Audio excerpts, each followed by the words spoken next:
유다의 왕 아사랴 제52년에 르말랴의 아들 베가가 이스라엘 왕이 되어 사마리아에서 20년간 다스리며 여호와께서 보시기에 악을 행하여 이스라엘로 범죄하게 한 느밧의 아들 여로보암의 죄에서 떠나지 아니하였더라. 이스라엘 왕 베가 때 아수르 왕 디글랏 빌레셀이 와서 이온과 아벨벳 마가와 야노아와 게데스와 하솔과 길르앗과 갈릴리와 납달리 온 땅을 점령하고 그 백성을 사로잡아 아수르로 옮겼더라. 우시야의 아들 요담 제20년에 엘라의 아들 호세아가 반역하여 르말랴의 아들 베가를 쳐서 죽이고 대신하여 왕이 되니라. 베가의 남은 사적과 그가 행한 모든 일은 이스라엘 왕 역대 지략에 기록되니라. 이스라엘의 왕 르말랴의 아들 베가 제2년에 유다 왕 우시야의 아들 요담이 왕이 되니 나이가 25세라. 예루살렘에서 16년간 다스리니라. 그의 어머니의 이름은 여루사라, 사독의 딸이더라. 요담이 그의 아버지 우시야의 모든 행위대로 여호와께서 보시기에 정직히 행하였으나 오직 산당을 제거하지 아니하였으므로 백성이 여전히 그 산당에서 제사를 드리며 분향하였더라. 요담이 여호와의 성전의 윗문을 건축하니라.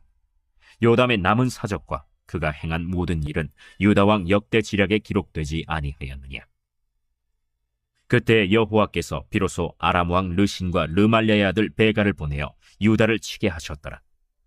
요담이 그의 조상들과 함께 잠에 그의 조상 다윗성에 조상들과 함께 장사되고 그 아들 아하스가 대신하여 왕이 되니. 오늘 말씀은 32절에 이스라엘 왕 르말랴의 아들 베가 2년에 유다 왕 우시야의 아들 요담이 왕이 되니 라는 구절에 좀 집중하면서 시작해 보면 좋을 것 같은데요. 이 요담 왕에 대한 이야기니 유다의 역사입니다. 우리가 지금까지 열왕기를 봐오는 동안에 오늘 우리가 본 본문 15장이 사실 가장 복잡하고 헷갈리는 부분이기 때문에 이미 바로 전 부분에서는 먼저 이제 이스라엘 왕들의 족보를 좀 그려봤고 분석을 해봤는데 이번에는 좀 유다 왕들의 연대를 쭉 정리해 보면서 이해를 도와보도록 하면 좋을 것 같습니다. 유다 왕들의 선은요 다음과 같이 이어지는데 유다는 여러 왕조가 복잡하게 얽히지 않습니다. 초대 사울 왕, 첫 번째 왕이죠. 사울 왕 이후에 2대는 다윗 왕, 그리고 3대는 솔로몬까지 잘 아시지 않습니까? 그러다가 이제 남북으로 갈립니다. 이때부터 시작된 남왕국 유다의 역사는 다음 왕들의 연대를 따라 계속 이어지는데 1대 솔로몬의 아들 르호보암이 17년간 통치하고요. 2대는 그 아들 아비야가 3년간 통치하고 3대는 그 아들 아사가 41년간 통치하고 4대는 그 아들 여호사밧이 25년간 통치합니다. 5대는 그 아들 여호람이 8년간 통치하기는 했지만 아달랴의 정권에 불과했습니다. 그리고 6대는 그 아들 아하시아가 1년간 지내다가 북쪽 예후아에게 살해당하고 맙니다. 이 사이에 아달랴의 학정이 6년간 계속됐는데 여호야다의 보호 속에서 요아스를 살려내죠. 그리고 결국에 다윗의 후손으로서 그 아들로 이어지는 유다의 대와 아달랴는 상관이 없는 것입니다. 그리고 7대는 그 아들 요아스가 40년간 통치하고 그 다음에 8대는 아마시아, 9대는 우시야, 10대가 요담이 16년간 통치하는 것이죠. 11대는 그 아들 아하스가 16년간 통치를 하는데 최악의 종교적 타락을 범합니다. 12대는 그 아들 히스기야가 29년을 통치하면서 신앙을 다시 원 위치로 회복을 시키게 됩니다.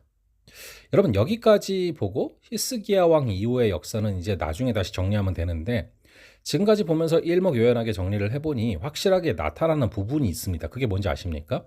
이스라엘은 여러 왕조로 혼잡하게 이어지는 데 비해서 여기 유다는 대가 아무리 계속돼도 늘 누구의 아들 누가가 이어서 왕이 되었다는 사실입니다. 반역이나 쿠데타가 없었습니다. 이는 하나님께서 다윗에게 허락하신 다윗의 후손으로 대를 이으시다가 예수 그리스도에게까지 이르도록 하시기 위한 하나님의 섭리적인 보호로 나타난 결과죠. 이제 다시 본문을 중심으로 요담 왕의 이야기를 보면요. 오늘 우리가 본 본문 34절 35절에 여호와 보시기에 정직히 행하였으나 오직 산당을 제하지 아니하였으므로 라는 말씀이 나오지 않습니까? 어떻습니까? 이 말씀을 굉장히 우리가 자주 보지 않았습니까? 유다의 역사를 보면은 항상 판에 박힌 듯한 단골 메뉴로 나타나는데 여기서도 똑같습니다.